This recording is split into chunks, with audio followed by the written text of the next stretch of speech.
Hey guys, HCGChica.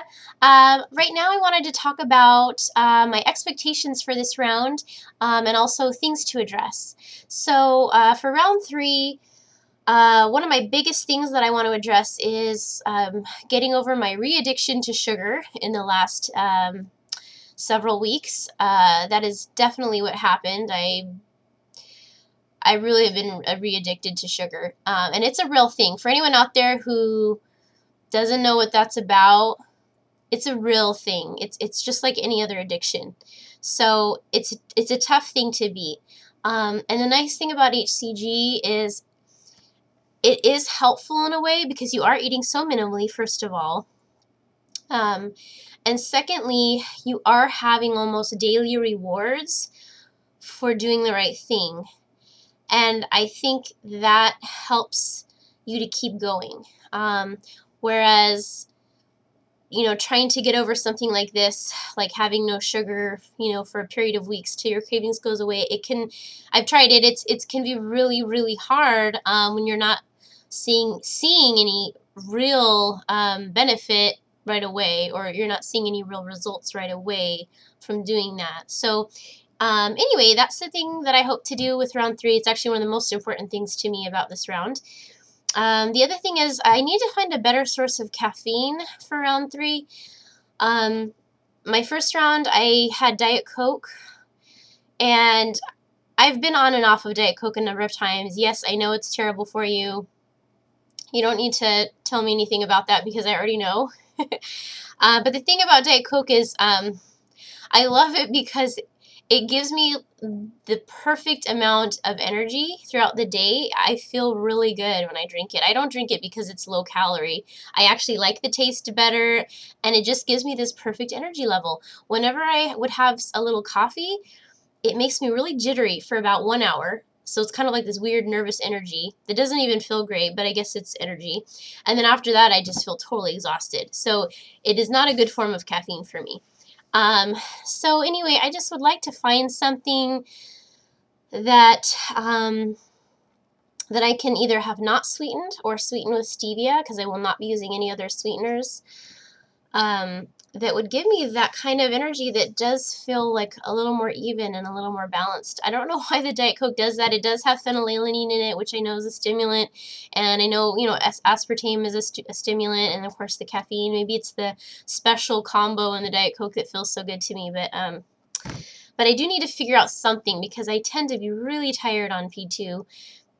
And I'd like to figure something out to give me a little boost.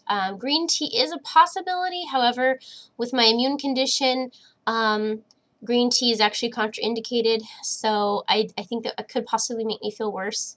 But I'm not for sure about that. But anyway, if anyone else has any other suggestions that would actually give me some energy that I could have on P2, I'd love to hear them. The other thing is I will be using the ketone sticks and the body fat monitor every day. I did the body fat monitor last round every day, but I didn't do the ketone sticks every day. So this time I will be doing that. Additionally, I will be taking supplements. So I think most of you out there already do that.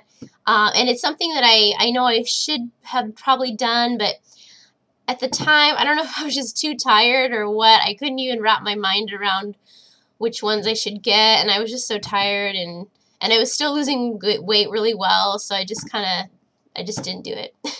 But anyway, this time I will be taking supplements. I plan on taking, vitamin B, C, calcium, magnesium, and of course my regular thyroid meds.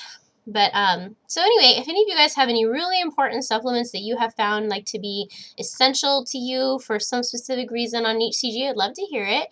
I personally have to be really careful about what I take. Lately, my body has gotten extremely sensitive. For instance, I took a sublingual B12 the other day, and I totally crashed after having that. Same with glutathione. There's just certain supplements that for most people, they wouldn't even really notice if they felt a difference right away, or they would feel better.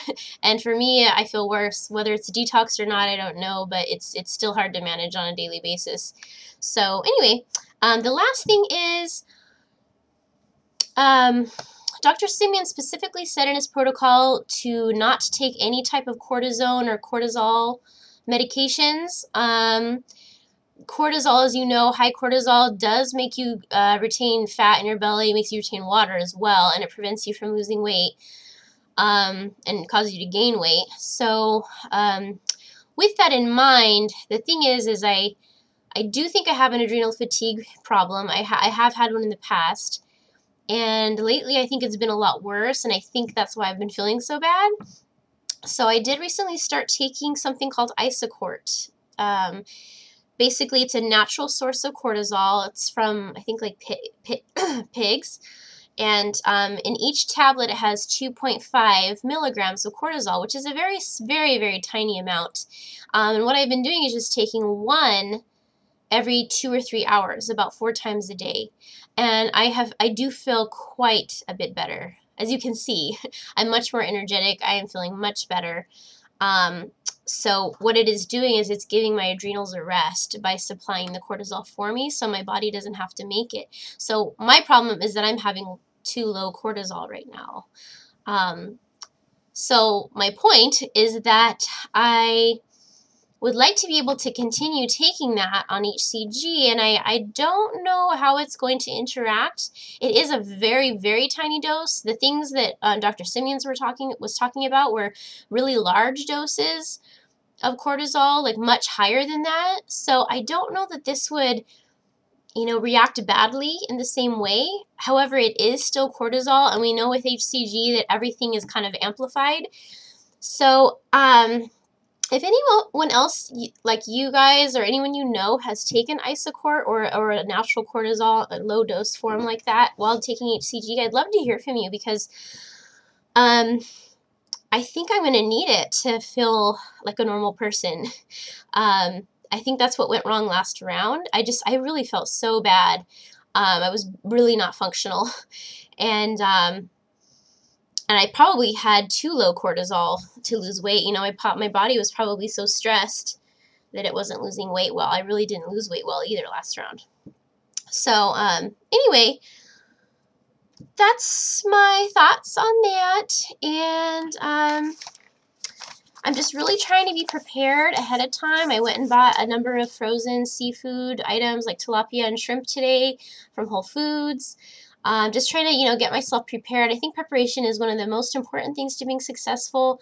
A number of people seem to feel fairly good while on P2, but a number of us do feel more tired. I mean, you're going through a lot, getting your energy from your fat instead of food is more taxing on your body, than, even though, of course, it's a good thing you're losing weight fast, but it is definitely a lot more for your body to do than normal. So it makes sense that, it takes more energy and you might feel a little more tired. So that being the case, though, if you have all this stuff to do, it's just more likely that you'll be set up for failure, because you'll be tired, and then you'll just reach for a cottage cheese instead of a really quality protein. So anyway, that's all I wanted to share for the moment, and I will check in soon. I shall be on the VLCD pretty soon. Talk to you